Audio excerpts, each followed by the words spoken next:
안녕하십니까. 화요칼럼의 김동석입니다.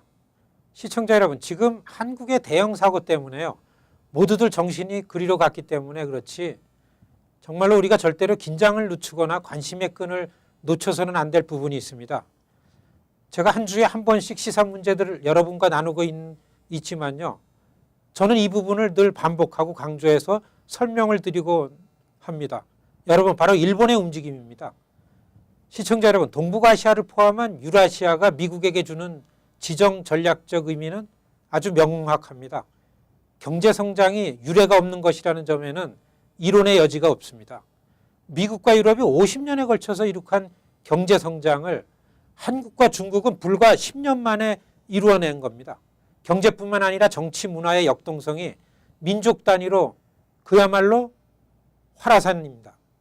미국 외교정책의 중심축이 그래서 아시아로 이동하는 일은 당연하고 자연스러운 현상입니다. 이러한 측면에서 동북아시아에 대한 미국은 지배적이 되기엔 너무 멀리 떨어져 있으며, 그리고 또 개입을 하지 않기에는 이 지역의 힘과 역동성이 너무 크다는 고민이 있습니다. 더구나 이 지역의 모든 국가는 과거와 달리 그들의 생존을 위해 자국 위주의 미국의 개입, 이것을 거의 필수적으로 요청하고 요구하고 있습니다. 유라시아에 대한 미국의 정책이 효율적이기 위해서는요, 미국은 극동지역, 다시 말해서 한국이나 일본에 닷을 내리고 있어야 합니다. 9.11 사태로 인해서 10여 년 주춤거리긴 했지만 냉전 후 국제사회에서의 미국의 목표는 전 세계의 미군 기지를 안정되게 보호하는 일입니다. 물론 미국의 국익이 그것이기 때문입니다. 2008년 미국이 금융위기로 홍역을 치르는 동안 여러분, 중국은요 베이징 올림픽을 성공했습니다. 그래서 급부상했습니다. 중국의 팽창은 유라시아에 대한 미국의 정치, 경제, 군사적인 접근을 서서히 방해하는 장애물로 다가왔습니다. 우리가 뉴스를 통해서 듣는 바로 G2라는 시사용어가 이것을 설명해 주고 있습니다. 만일에 미국이 아시아 내 중국의 패권적 통제를 허용해서는 남중국해 연안의 미군 기지의 활동이 위축되기 마련입니다. 여러분, 지금 미국과 중국 간의 긴장 요인이 바로 이겁니다.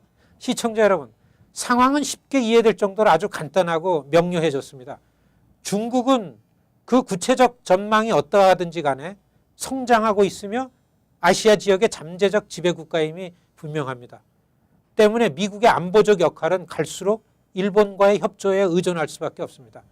그럴수록 일본은 더욱 뚜렷하게 자율적인 정치적 역할을 모색하게 될 것입니다. 결론적으로 한국의 미래는 갈수록 주요 주변 국가, 다시 말해서 미국, 중국, 일본, 이런 국가들의 지정학적 전략적 틀에 묶이게 됩니다. 여러분, 그래서 지금 미일 관계가 어떻게 변화되어 가는가, 이것은요 한국의 지정학적 미래와 관련해서는 매우 중요한 문제입니다. 패전 후 일본은 단지 미국의 군사기지에 불과했지만 그 이후에 점차적으로 아시아 태평양 지역에서 미국의 정치 군사적 존립 기반이 되고 말았습니다. 그러나 전범 패전국이란 이유로 미국의 안보적 보호국에 머물러 있어야만 했습니다. 여러분, 그런데 중국의 급부상은 미일 관계의 질적 변화를 초래하게 되었습니다. 중국의 팽창에 따라서 이 지역에서 미국이 구가해온 1등적 지위가 줄게 된다면 여러분, 일본의 역할이 미국을 대신해야 할 것입니다. 2012년 말 재집권한 신조 아베 총리는 집권 초반기엔 아베노믹스를 전면에 내세우면서요 군사 대국화의 발톱을 숨겼습니다. 강력한 우경화 정책으로 민족주의의 바람을 일으켰습니다. 여러분, 한국과 중국의 반일 감정이 또한 이렇게 역할을 했습니다. 아베는 지지도를 끌어올리기 위한 특유의 우편향 전략을 잘 구사했습니다. 아베 총리는 지난해 7월 참의원 선거에서도 압승을 거두면서 자신이 서서히 숨겨놓은 발톱을 전면에 드러냈습니다. 여러분, 소위 적극적 평화주의라는 이름으로 결국엔 집단 좌위권을 확보하기에 이르렀습니다.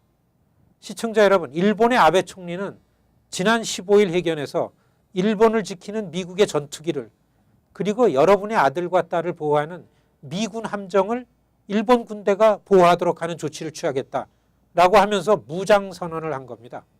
일본의 군사대국화의 길을 마침내 열고 말았습니다. 2007년 아베가 첫 총리직에 올랐을 때 그는 미주 한인들의 일본군 강제 위안부 결의안을 정치 생명을 내놓으면서까지 반대하고 저지하려고 했었습니다. 그가 숨긴 일본의 군사 대국화란 발톱에 강제 위안부의 문제는요, 대못으로 박히는 것이기 때문입니다. 시청자 여러분, 그런데요, 그것은 지금도 미주 한인 사회에 유효한 일이 남아 있는 것입니다. 감사합니다.